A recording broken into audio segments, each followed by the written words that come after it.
Hello students, welcome to my channel. तो देखिए, आज स्टार्ट कर रहे हैं इस लेक्चर से हमारा जो न्यू टॉपिक है कॉर्पोरेट अकाउंट का अमालगमेशन, मतलब AS14।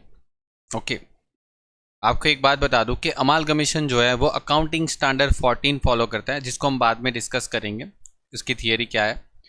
लेकिन सबसे पहले अमालगमेशन का जो आपको जर्नल एंट्री या बैलेंस शीट कैसे बनाने होते हैं, क्या मतलब उसके पीछे का लॉजिक है, क्या मतलब उसकी अकाउंटिंग ट्रीटमेंट होती है, किस तरीके से ट्रांजैक्शन नेगोशिएशन होता है, वो मैं आपको यहाँ पर पहले थोड़ा बेसिक समझाऊंगा। ठीक है, चलिए तो स्टार्ट करते हैं। तो देखिए, सबसे पहले एक अमालगमेशन वर्ड है, इसका मतलब क्या होता है। तो देखो, मैं आपको एक बार सिंपल टर्म में उसका मतलब समझा देता हूँ।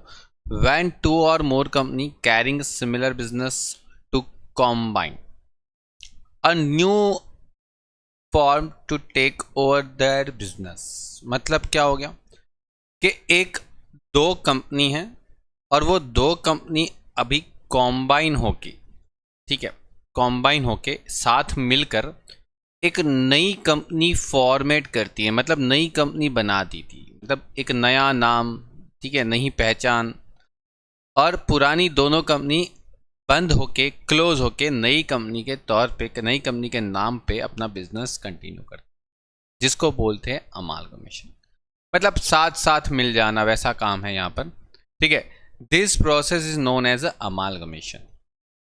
The existing company go into liquidation. Okay, मतलब जो पुरानी कंपनी है वो बंद हो जाएगी, मतलब लिक्विडेट हो जाएगी। बंद मतलब कि पूरी कंपनी बंद नहीं करनी है हमें, वो दो कंपनी मिल जाएगी। जो पुरानी दो कंपनी होगी उसके नाम की जो एग्जिस्टेंस है, उनकी जो नाम है वो खत्म हो जाएंगे। कंपनी खत्म हो गई, वैसा उसका नाम खत्म हो जाएगा, नया नाम, नई कंपनी बनेगी मिलके।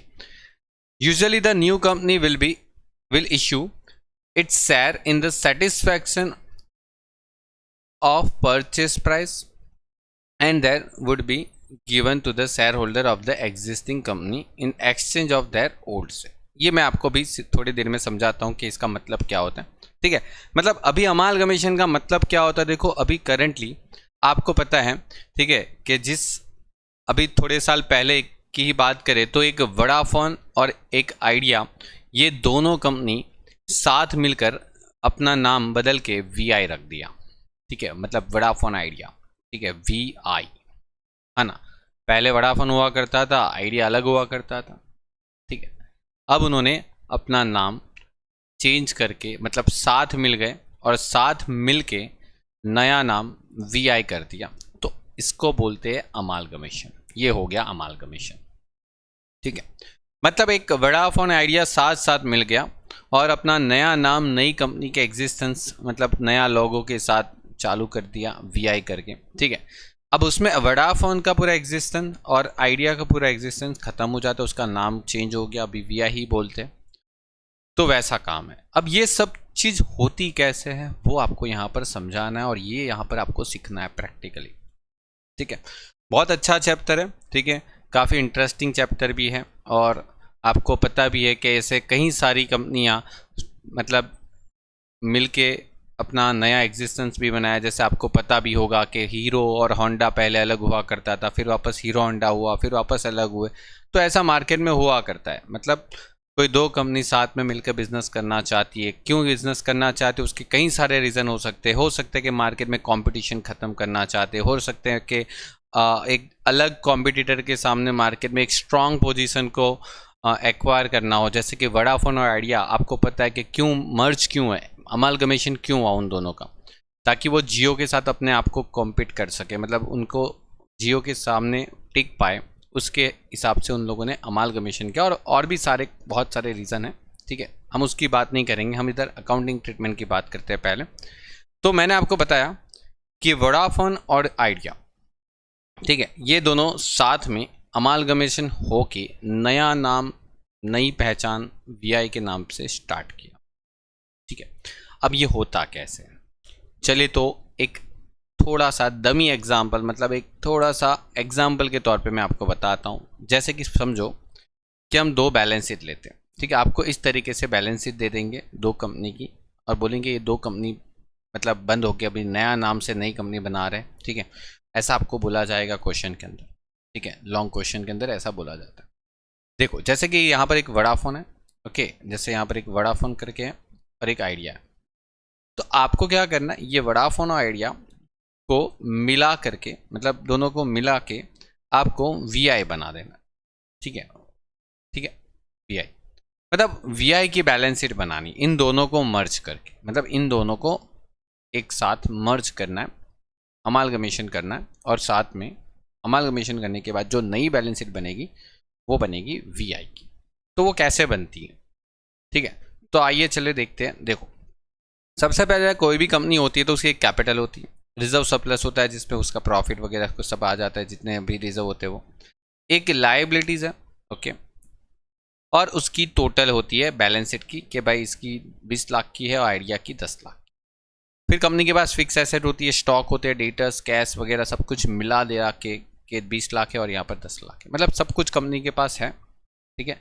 मैंने एक शॉर्ट एग्जांपल लेने की ट्राई किया है यहाँ पर, आप उसको समझने की कोशिश करिए।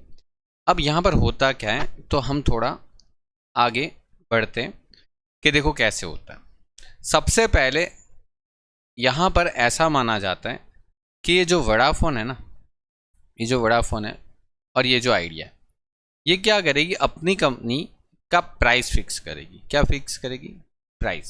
सीधी बात है, मार्केट में अगर आपको एक कंपनी दूसरी कंपनी को अपनी कंपनी बेच देती है तो पहले प्राइस तो फिक्स करना पड़ेगा ना, कि भाई हमारी कंपनी का क्या वैल्यू है, क्या इज्जत है मार्केट में, वो ठीक है। तो वोडाफोन जो है वो आइडिया, वोडाफोन जो है ना वो वीआई को अपना बिजनेस बेच देगी, ऐसा ट्रीटमेंट होता है, और जो आइडिया है वो अपना बिजनेस वीआई को बेच देगी और ये दोनों कंपनी बंद हो जाएगी, ठीक है। ऐसी एक ट्रीटमेंट दिखाई जाती है कि जो वोडाफोन है उसकी वैल्यू क्या है और जो आइडिया कंपनी है उसकी वैल्यू क्या है। अब पूरी कंपनी की वैल्यू निकालना कितना मतलब मुश्किल काम है ना, कैसे पता चलेगा, पूरी कंपनी की वैल्यू निकाल रहे हैं हम तो यहाँ पर, ठीक है। तो देखो कैसे निकाला जाता है। तो सबसे पहले हमें पता चलना चाहिए कि कंपनी की वैल्यू निकालने के लिए क्या करना है।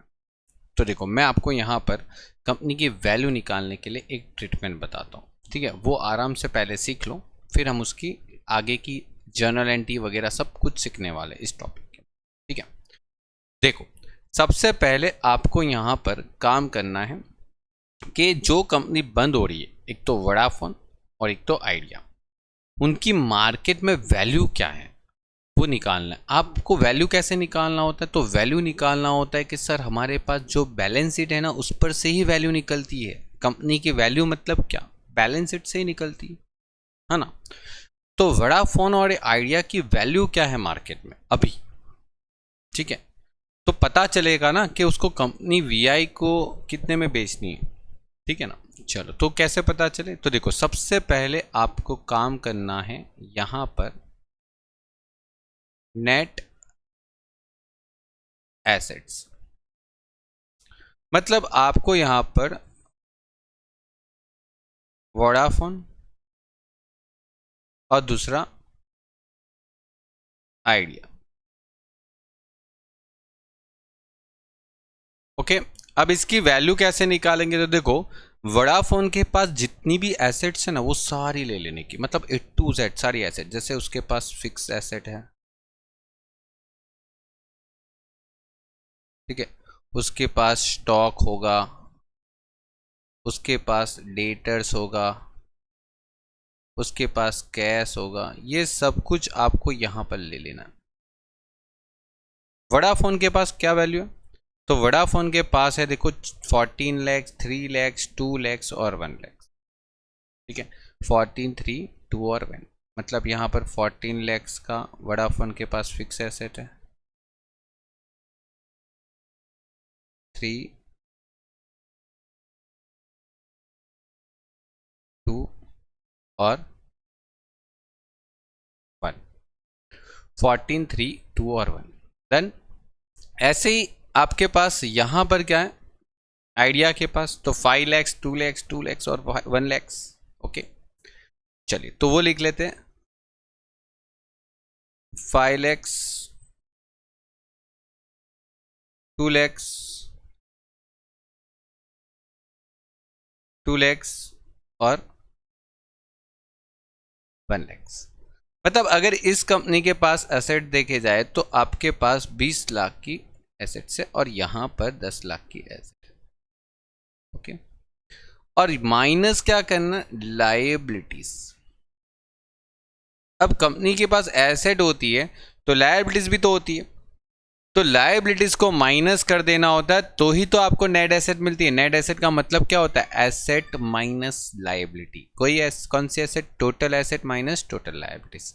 तो लायबिलिटीज देखोगे तो 7 लाख और 4 लाख की वोडाफोन के पास और आइडिया के पास। तो 7 लाख और 4 लाख यहां पर माइनस कर दो कि सर 7 लाख की लायबिलिटीज है इसके पास और इसके पास 4 लाख की लायबिलिटीज है। ओके ना, मतलब इस कंपनी की अगर मार्केट में वैल्यू देखे तो सर 13 लैक्स आ सकती नेट एसेट, और इस कंपनी की मार्केट में वैल्यू आ सकती है 6 लैक्स रुपीज। Done, clear. एक बार चेक कर लो कि क्या हमने सब अमाउंट सही लिया है। 14 लैख, 3 लैक्स, 2 लैक्स और 1 लैक्स।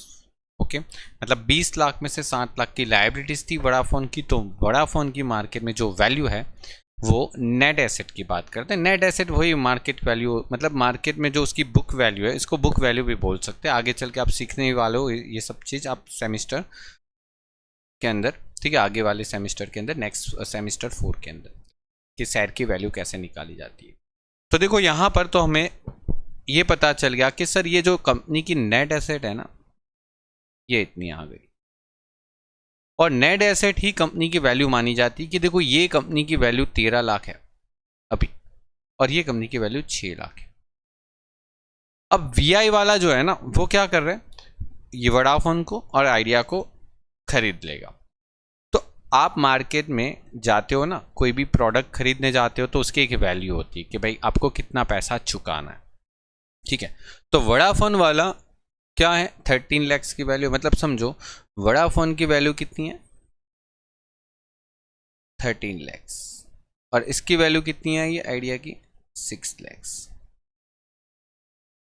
और वीआई वाला क्या करेगा, देखो वीआई वाला पूछेगा, मतलब वीआई जब नई कंपनी एग्जिस्टेंस हुई होगी, ठीक है, वोडाफोन आइडिया मिलके ही होगा वो, लेकिन एटलीस्ट मार्केट में ऐसे ट्रांजेक्शन बताया जाते हैं कि ये कंपनी की वैल्यू जो होगी वो 13 लैक्स होगी, आइडिया की वैल्यू 6 लैक्स होगी। तो अब क्या होगा, वीआई को इनको इतना पेमेंट भी तो करना पड़ेगा, हाँ ना, बनता है ना, वीआई इनको पेमेंट भी तो करेगी। समझ रहे हो कि नहीं, मतलब जब वीआई इसको पेमेंट करेगी और वीआई इसको पेमेंट करेगी, बिल्कुल पेमेंट करना पड़ेगा, ठीक है ना। आज कुछ भी खरीद रहे हो तो फोकट में थोड़ी मिलता है, पैसा दे के ले लो। अब वीआई वाला जो उनको पैसा देता है उसको बोलते हैं परचेस कंसिडरेशन। क्या बोलेंगे, ये जो पैसा देगा उसको बोलेंगे परचेस कंसिडरेशन। क्या बोलना है, परचेस कंसिडरेशन, ठीक है, परचेस कंसिडरेशन देना है। परचेस कंसिडरेशन मतलब कि कंपनी को पेमेंट करने के लिए जो भी कुछ दिया जाता है वो। अब आप बोलोगे सर क्या देते, तो वीआई वाले ने जब वोडाफोन को 13 लाख रुपए या तो 6 लाख रुपए जब दिए होंगे तो कैसे दिए होंगे, तो ये जो परचेस कंसिडरेशन दिया जाता है ना, वो या तो शेयर में दिया जाता है, चाहे वो इक्विटी शेयर हो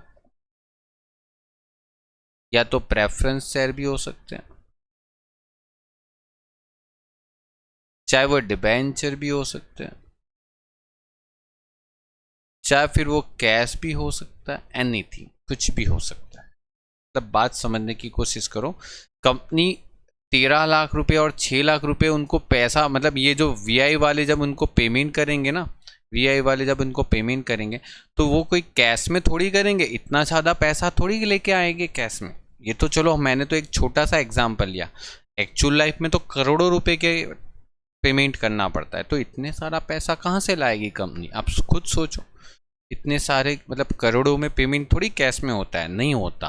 तो कैसे होता है, तो ये कंपनी जब इनको पेमेंट करती है ना, तो वो करती है या तो शेयर में या तो प्रेफरेंस शेयर में या तो डिबेंचर में, या तो थोड़ा बहुत पैसा कैश में भी देती है, ठीक है। मतलब वीआई वाले क्या बोलेंगे वोडाफोन वाले और आइडिया को, देखो भाई हम आपको 13 लाख और 6 लाख रुपए दे तो नहीं सकते कैश में, हम आपको हमारी कंपनी मतलब वीआई कंपनी के शेयर एक्सचेंज कर देंगे। मतलब क्या होता है, इस कंपनी के शेयर होते हैं और इसके एक्सचेंज में ये कंपनी अपने शेयर दे देगी, मतलब शेयर एक्सचेंज हो जाते हैं। बोले तुम्हारे शेयर होल्डर को हमारे शेयर दे देंगे, एक्चुअली कंपनी के मालिक तो शेयर होल्डर ही होते हैं, तो कंपनी में पैसा तो शेयर होल्डर ने ही लगाया होगा, तो यहाँ पर जो शेयर होंगे उसके बदले में ये कंपनी क्या करेगी, अपने शेयर दे देगी। मतलब इसके पास इसके शेयर के बदले में हमारे शेयर एक्सचेंज हो जाते हैं, शेयर एक्सचेंज बोलते हैं उसको, ऐसा होता है। ठीक है, एक्सचेंज हो जाता है, शेयर एक्सचेंज होता है।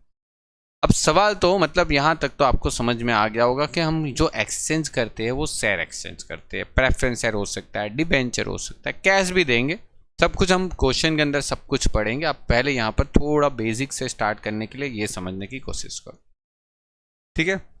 मतलब देखो मैं क्या कहना चाहता हूँ कि जब वीआई वाले ने इनको पेमेंट किया होगा तो कैश में पेमेंट नहीं किया होगा पूरे के पूरा, कुछ पैसा शेयर में दिया होगा, ठीक है। शेयर एक्सचेंज होता है ऐसे, समझे, इसको भी ऐसे ही होता होगा, ठीक है।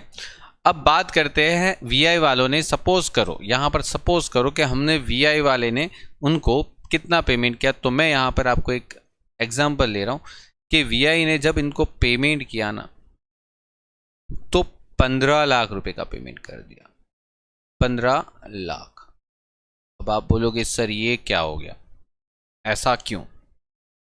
सीधी बात है कि कंपनी जब बेची जाती है तो उसकी वैल्यू से ज़्यादा भी बेची जा सकती है और उसकी वैल्यू से कम भी। 13 लाख की वैल्यू है और वीआई वाले बोल रहे कि देखो मैं तेरी कंपनी को 15 लाख रुपए दूंगा। क्यों दूंगे वो भी मैं अभी समझाता हूँ, सब कुछ शांति से सुनते जाओ। और ये वीआई वाले ने जब आइडिया वाले को पैसा दिया ना तो आइडिया वाले को बोला कि देखो भाई मैं तेरी कंपनी के लिए सिर्फ 5 लाख रुपए दूंगा, ठीक है। अब क्यों होता है समझो एकदम डिटेल में अच्छे से, ठीक है। यहां पर वोडाफोन को ज्यादा पैसा दे रहा है वीआई वाला। क्यों दे रहा है, क्यों दे रहा है?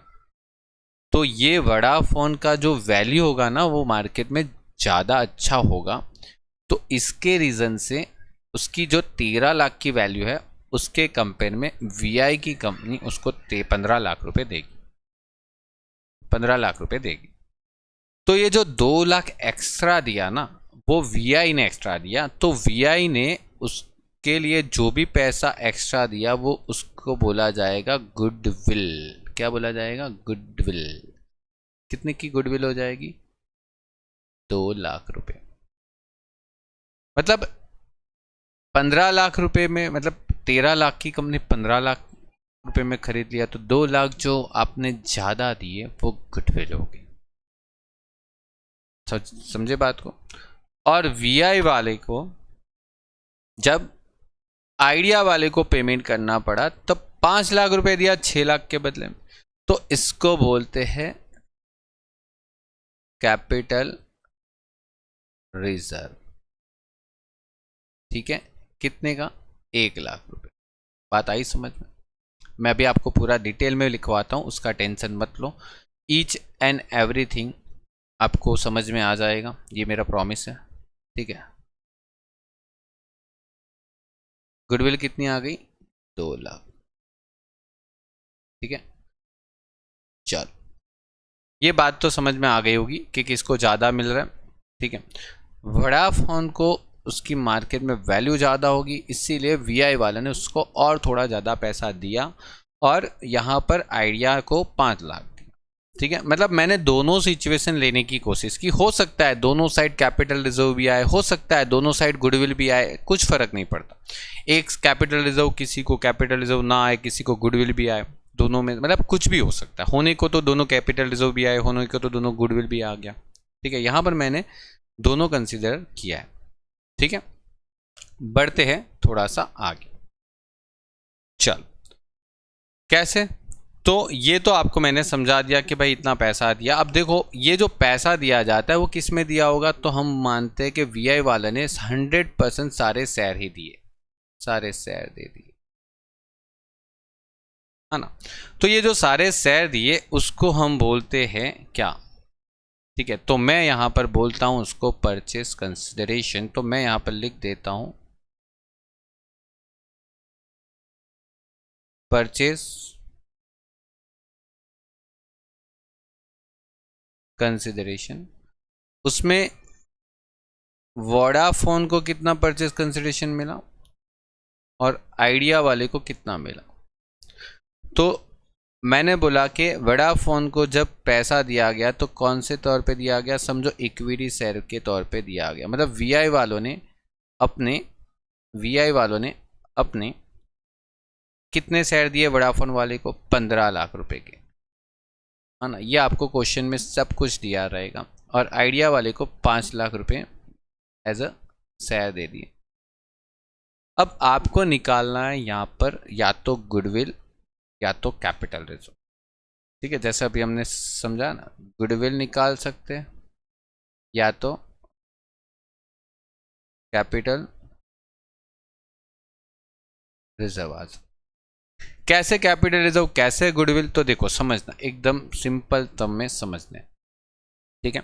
सबसे पहले आपको ये देखना है कि यहाँ पर वोडाफोन को जो पैसा मिल रहा है, देखो एक सेकेंड, मैं यहाँ पर पहले नाम लिख लेता हूँ, वोडाफोन और आइडिया। अगर वोडाफोन को जो परचेस कंसेशन देना पड़ता है, परचेस कंसिडरेशन, ओके, कितना देना पड़ा, 15 लाख। और आइडिया को कितना देना पड़ता है, 5 लाख। और उसका नेट एसेट कितना था, 13 लाख। मतलब 13 लाख की कंपनी 15 लाख पेमेंट किया, तो हमने 2 लाख उसको ज़्यादा पेमेंट किया। और ये जो 2 लाख ज़्यादा पेमेंट किया उसको बोलते हैं गुडविल। और 5 लाख परचेस कंसिडरेशन का, ठीक है। और कंपनी 6 लाख की थी, तो यहां पर नेगेटिव आंसर आया। और नेगेटिव आंसर आया 1 लाख। और अगर ये नेगेटिव आंसर 1 लाख आया तो उसको हम बोलते हैं कैपिटल रिजर्व। अब एक सिंपल सा वर्ड मैं यहाँ पर जो समझाता हूँ उसको एक बार नोट डाउन कर लेना बहुत अच्छे से आपकी बुक्स के अंदर, ठीक है। एमसीक्यू के लिए बहुत काम आने वाला है ये चीज़। देखो, अगर आपका परचेस कंसिडरेशन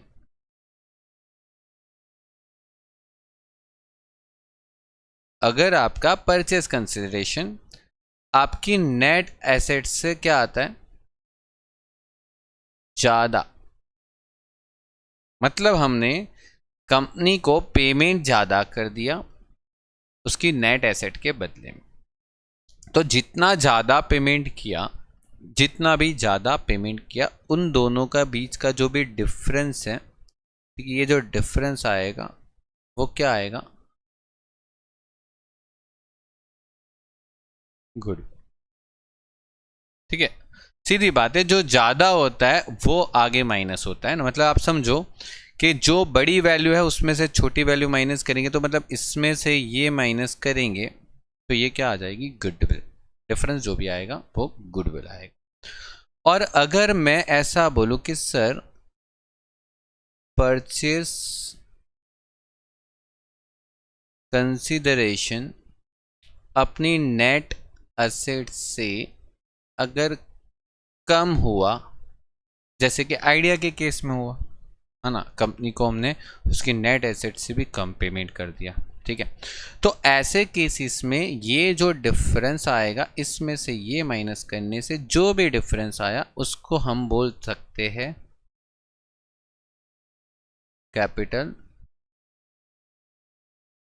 रिजर्व। अब एग्जाम में आपको एमसीक्यू पूछ सकते हैं कि नेट एसेट में से परचेस कंसिडरेशन लेस कर दिया तो कैपिटल रिजर्व आया, लेकिन परचेस कंसिडरेशन में से नेट एसेट लेस कर दिया तो गुडविल आया, ठीक है। ये अच्छे से नोट डाउन कर लेना, बहुत काम की चीज़ है। आपको इतनी इजीली मैंने यहाँ पर समझाई है और बहुत ही अच्छे तरीके से समझाई है आपको। आई होप कि समझ में आ ही गया होगा, एकदम क्लियर कट, ओके। अब हमें यहां पर क्या करना है, देखो समझ, ये जो गुडविल और कैपिटल रिजर्व जो भी आएगा वो फॉर द न्यू कंपनी आएगा। मतलब कौन सी कंपनी के लिए गुडविल और कैपिटल रिजर्व माना जाएगा?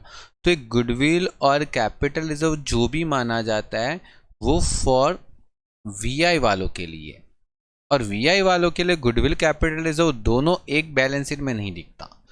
इतना याद रखना, गुडविल और कैपिटल रिजर्व दोनों कभी भी बैलेंस शीट में एक साथ नहीं दिखता। अगर जो ज़्यादा है जो कम है वो एडजस्ट हो जाएगा। जैसे गुडविल 2 लाख है, कैपिटल रिजर्व 1 लाख है, तो कैपिटल रिजर्व है ना वो क्रेडिट होता है, आपको पता है क्रेडिट होता है, और गुडविल जो होती है वो डेबिट होती है। तो दोनों क्रेडिट डेबिट अगर माइनस कर दिया जाए तो बचेगा 1 लाख रुपए।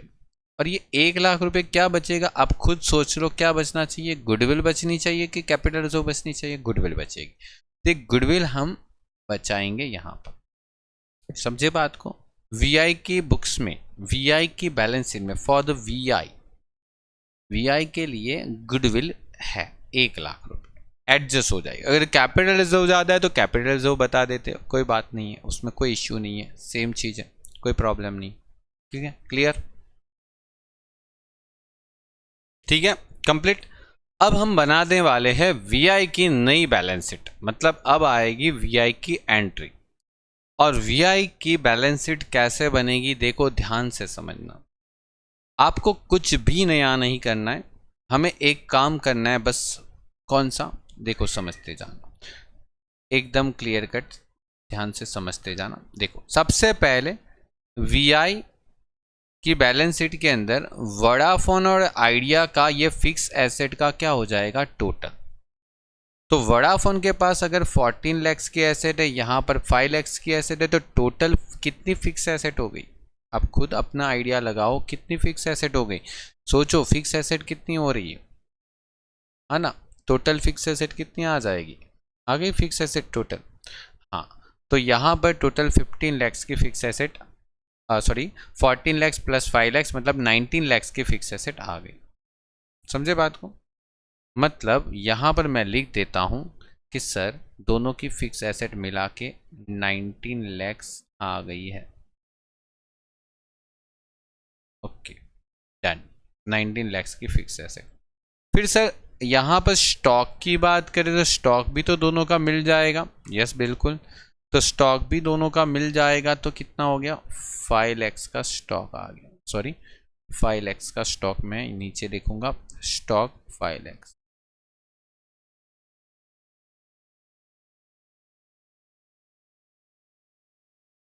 ठीक है, फिर अगर आप सोचोगे सर डेटर्स भी तो मिल जाएगा, सर 2-2 लाख के डेटर्स है, तो डेटर्स भी 2-2 लाख मिला के कितना हो जाएगा सर, 4 लाख रुपए।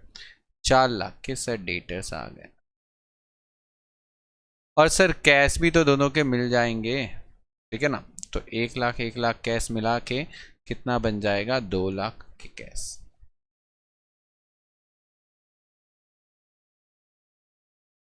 समझे बात को क्या हो रहा है, मैंने क्या किया, किस तरीके से किया, एकदम सिंपल और आराम से इसीलिए समझा रहा हूँ क्योंकि ये बेसिक लेक्चर है, हो सके उतना अच्छे से समझने की कोशिश करो। ओके, और अगर आप इसको आगे सीखते हो तो सर वीआई की बुक्स में गुडविल आई थी, गुडविल याद करो, कैलकुलेशन किया था गुडविल का, है ना, कैलकुलेशन किया था गुडविल का जस्ट अभी।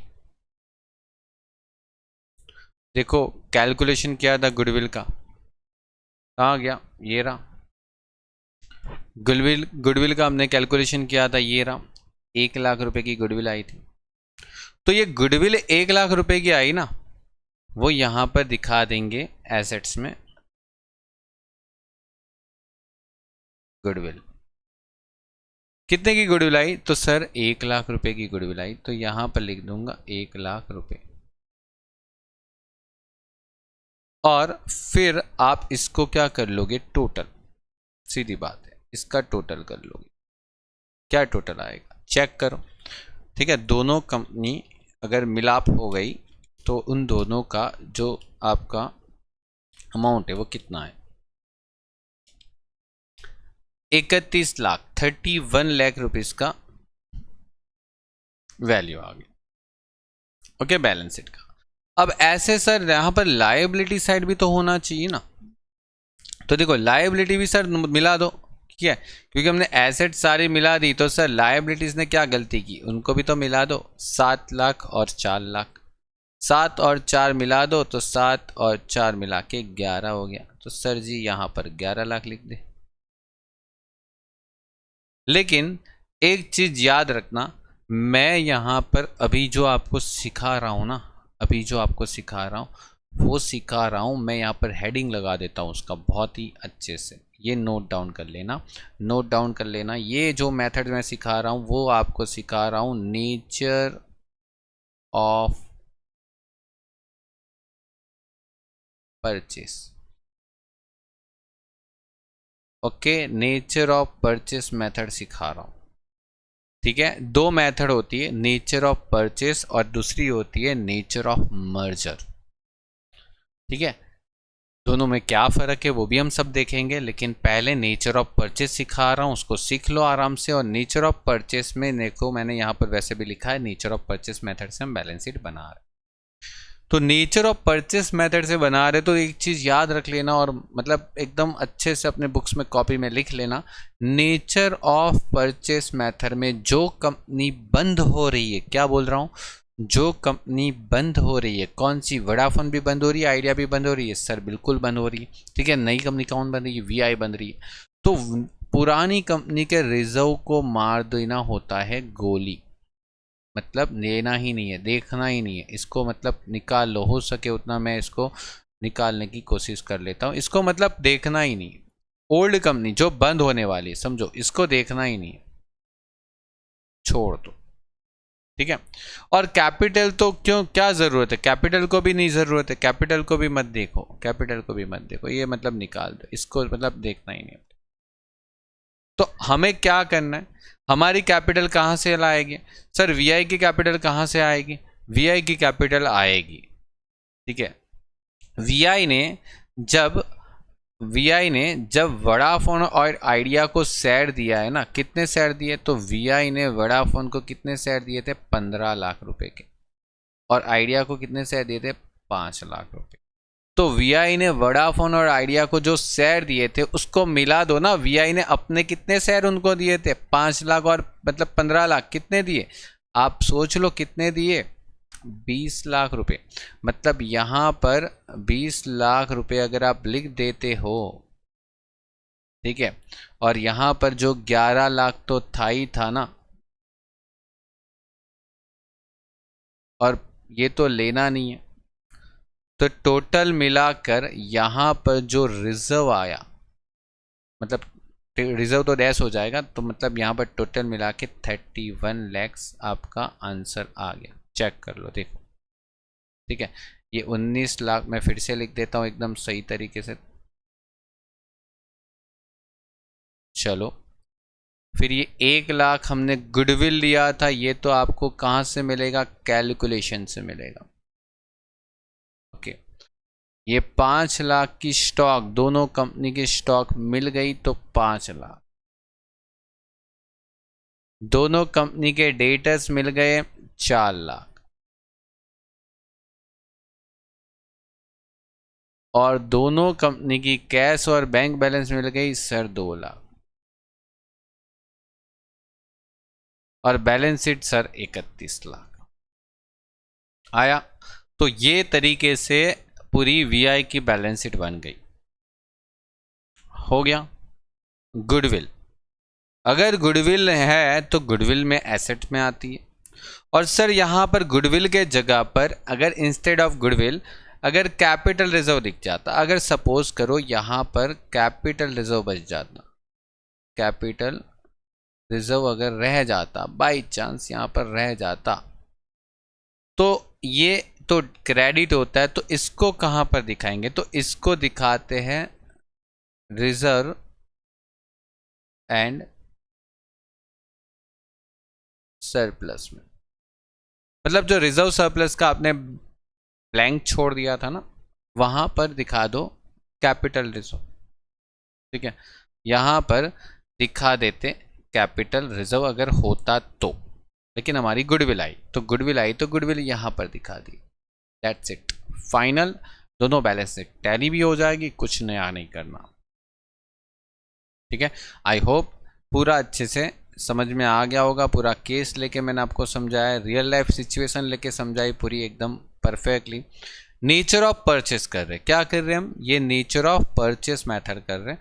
और ये मेथड में क्या नहीं लेना है तो मैंने आपको बता दिया और चलो लिखवा भी दिया। ये जो आपको दो चीज़ है वो कभी लेनी नहीं होती, ठीक है। तो नेचर ऑफ मर्ज परचेस के अंदर reserve of old companies not transferred into new company, ठीक है। कभी भी नेचर ऑफ परचेस मतलब मर्जर मैथड, मतलब परचेस मैथड के अंदर, मर्जर तो हम बाद में करेंगे, परचेस मेथड के अंदर जो भी रिजर्व है, जो भी कोई रिजर्व आता है वो कभी भी नई कंपनी के अंदर ट्रांसफ़र नहीं होता। मतलब ये जो अमाउंट होगी वो कभी भी आपको नई कंपनी के अंदर ट्रांसफ़र नहीं करनी। अब यहाँ पर एक केस में ट्रांसफ़र करनी है, कौन सी ट्रांसफ़र करनी, ओनली स्टैच्यूटरी रिजर्व ट्रांसफ़र होगा, ठीक है। यहाँ पर लिख देता हूँ ओनली, एक सेकेंड, ठीक है। कोई भी रिजर्व ट्रांसफर नहीं होगा, रिजर्व ट्रांसफर नहीं होगा। मैं यहां पर लिख देता हूं कौन सा रिजर्व ट्रांसफर होगा, वो भी लिख देता हूं, ठीक है। ईच एंड एवरीथिंग आपको सब कुछ बता देता हूं। यहां पर ओनली स्टैच्यूटरी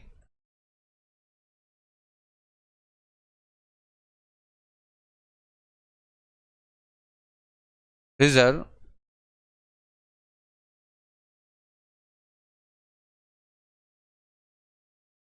ट्रांसफर। अब स्टैच्यूटरी रिजर्व होता कौन कौन है वो भी चलो मैं बता देता हूं, जैसे कि लाइक एक्सपोर्ट प्रॉफिट रिजर्व, ठीक है। फिर इन्वेस्टमेंट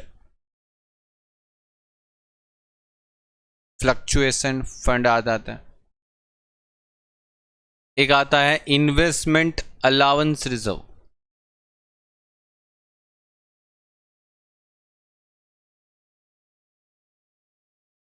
ओके। और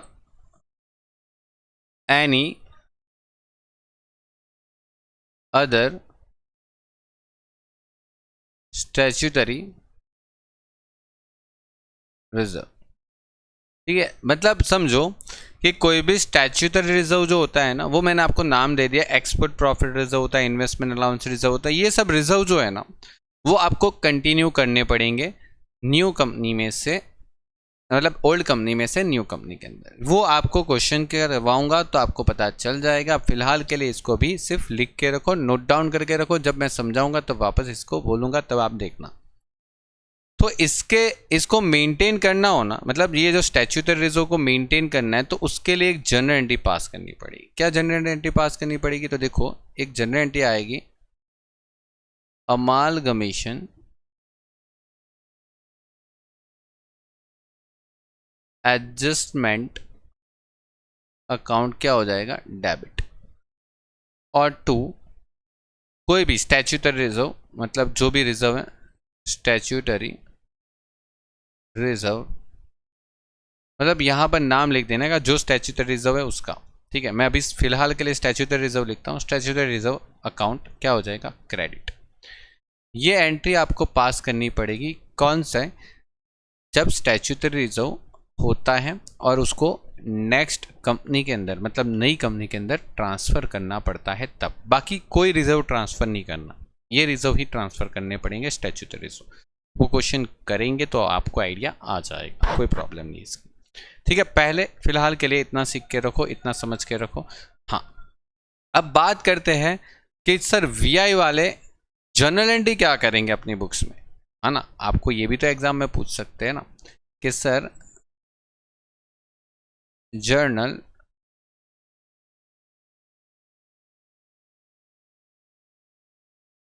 एंट्री इन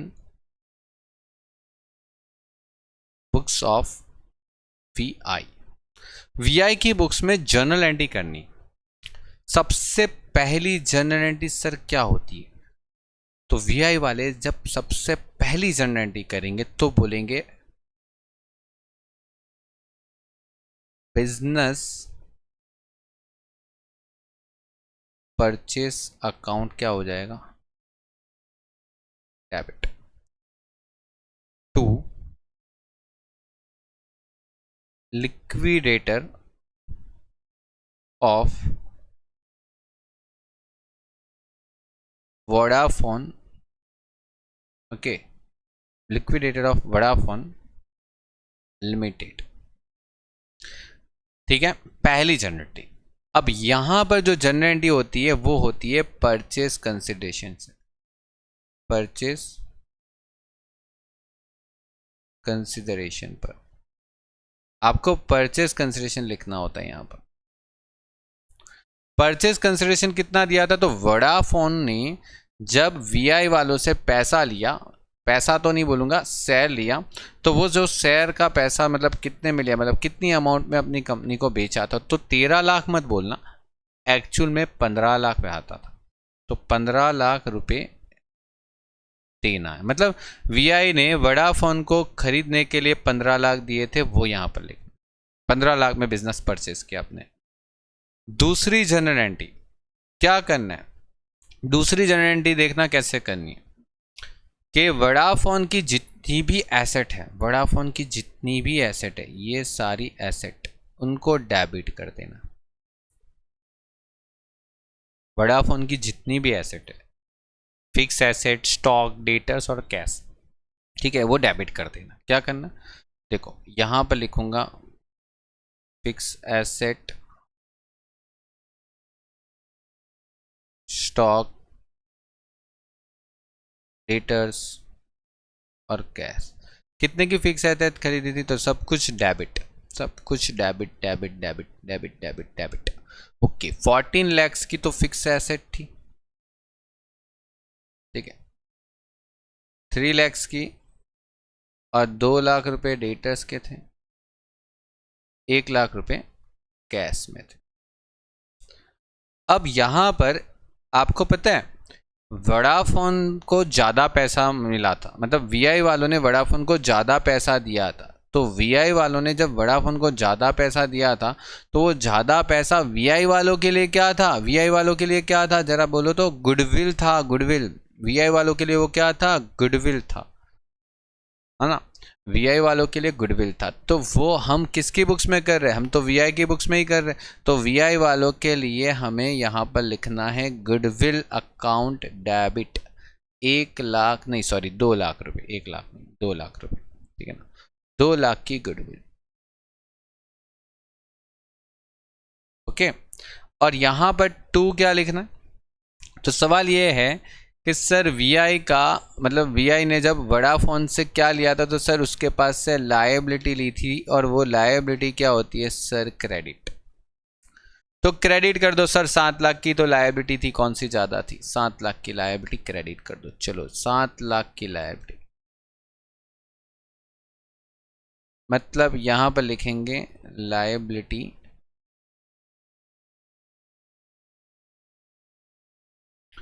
और यहां पर क्या लिखना है? तो यहां पर लिखेंगे बिजनेस परचेस अकाउंट 15 लाख रुपए। देन आप देख लो दोनों साइड का टोटल आपका लगभग इक्वल आ ही जाएगा, चेक कर लो, ठीक है, दोनों साइड का आपका टोटल इक्वल आ जाएगा, चेक कर लो, एकदम परफेक्ट। ओके, सेकेंड के बाद थर्ड एंट्री क्या होगी? तो थर्ड एंट्री होगी ऐसे, liquidator of Vodafone limited debit, ठीक है। अब वोडाफोन वाले को पैसा चुकाना है, तो हमने ये पैसा चुकाया था या फिर क्या, मतलब उनको क्या दिया था? तो उनको इक्विटी शेयर दिए थे, तो इक्विटी शेयर कैपिटल अकाउंट, मतलब वीआई वालों ने जब वोडाफोन को पेमेंट किया तो इक्विटी शेयर दिया था 15 लाख रुपए का। ये होता है पेमेंट ऑफ परचेस कंसिडरेशन की एंट्री। ठीक है, ये पूछ सकते हैं आपको कि परचेस कंसिडरेशन पे करने की एंट्री क्या होती है। तो लिक्विडेशन मतलब लिक्विडेटर ऑफ वोडाफोन लिमिटेड, जो भी कंपनी है उसके लिक्विडेटर का अकाउंट मतलब डेबिट होता है, और लिक्विडेटर के बाद जो भी पैसा देते हैं, इक्विटी शेयर भी दे सकते हैं, प्रेफरेंस शेयर भी दे सकते हैं, कैश भी दे सकते हैं, जो भी दिया वो क्रेडिट करते जाओ। वो हम क्वेश्चन में देखेंगे, फिलहाल के लिए मैंने आपको एक बेसिक समझाया यहाँ पर, वो कंप्लीट। तो ये आपका यहाँ पर हो गया एक एंट्री, मतलब सिर्फ वोडाफोन के लिए हो गई। अब यही सेम एंट्री क्या आप वीआई मतलब आइडिया के लिए कर सकते? बिल्कुल कर सकते। सर आइडिया को भी तो खरीदा था, तो यहाँ पर चौथी एंट्री हमें ये भी करनी पड़ेगी sir, business purchase account debit to क्या आएगा, तो लिक्विडेटर, लिक्विडेटर, ठीक है,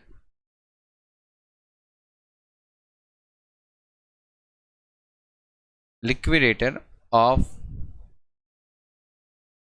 आइडिया लिमिटेड। अब आइडिया वाले को सिर्फ 5 लाख में हमने खरीद लिया था, मतलब 5 लाख रुपए ही देना है, पूरा बिजनेस 5 लाख में खरीद लिया था। ठीक है, ठीक है। और उसके बाद यहाँ पर चौथे पॉइंट के बाद जो पांचवा पॉइंट है, सेम सारी एसेट जितनी भी एसेट थी, फिक्स एसेट जितनी भी ली थी, फिक्स एसेट जितनी भी ली थी आइडिया के पास से, वो सारी डेबिट कर दो। स्टॉक लिया था, फिर डेटर्स लिया था, ठीक है, फिर कैश लिया था, जितना भी कुछ चीज़ लिया था, ठीक है, आइडिया वालों के पास, वो हम सब यहाँ पर क्या लिया था, चलो ऊपर चलते देख लेते एक बार। ठीक है, अच्छे से देख लो। यहाँ पर ये हम सब क्या होने वाले हैं, डेबिट। ओके, और ये क्या होने वाला है, क्रेडिट। 5 लाख, 2 लाख, 2 लाख और 1 लाख। ठीक है, चलो, तो यहाँ पर 5 लाख, ठीक है, 2 लाख, 2 लाख, 1 लाख। ओके, और यहाँ पर टू लाइबिलिटीज अकाउंट, लाइबिलिटीज कितनी ली थी, तो उसकी लाइबिलिटीज सिर्फ 4 लाख की थी। ओके, चलिए, और यहां पर एक और बात आपको पता है, यहां पर कैपिटल रिजर्व आया था, आपने देखा, यहां पर कैपिटल रिजर्व आया था। आइडिया वाले को जब हमने खरीदा तब कैपिटल रिजर्व आया था, तब गुडविल थोड़ी आई थी, तब तो कैपिटल रिजर्व आया था। तो कैपिटल रिजर्व जो है वो यहां पर आ रहा था, देखो ये देखो, है ना, 1 लाख, और वो तो होता है सर क्रेडिट, और कैपिटल रिजर्व क्रेडिट, तो क्रेडिट साइड लिख दो। ठीक है, क्रेडिट साइड लिख दो यहां पर 1 लाख रुपए, और टू बिजनेस परचेस अकाउंट, कितना बिजनेस परचेस किया था, तो सर हमने 5 लाख का परचेस किया, मतलब जो यहां पर है वही यहां पर है।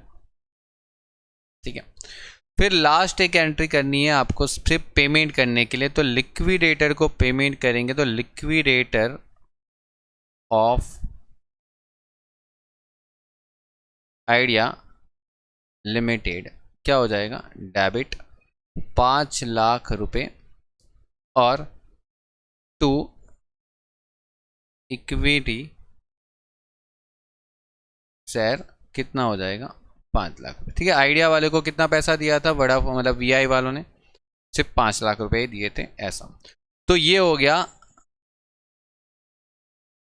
Payment of purchase consideration. Okay done, एकदम परफेक्ट। ये आपका यहाँ पर फिनिश हो गया पूरा क्वेश्चन।